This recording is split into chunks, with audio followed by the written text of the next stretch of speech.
عشرہ ذوالحجہ کے عظیم ترین دنوں میں جو عظیم اذکار پڑھے جاتے ہیں اس پر اجر بھی عظیم ترین ہے۔ لا الہ الا اللہ اللہ رب العزت کو سب سے زیادہ پسند ہے، اور اللہ اکبر اللہ کی کبریائی سے بڑھ کر اور کیا ہو سکتا ہے۔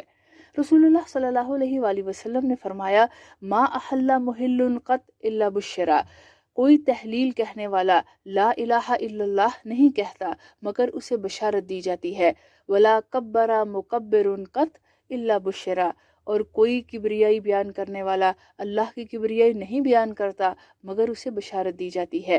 پوچھا گیا، اے اللہ کے رسول صلی اللہ علیہ وآلہ وسلم، کیا جنت کی بشارت؟ فرمایا، ہاں تو اور کیا، جنت عظیم ترین چیز ہے، یہ الٹیمیٹ سکسیس ہے، صرف نعمتوں کا نام نہیں ہے بلکہ اللہ رب العزت جس سے راضی ہوں گے اس کو جنت میں داخل کریں گے، یہ اللہ کی رضا کی جگہ ہے۔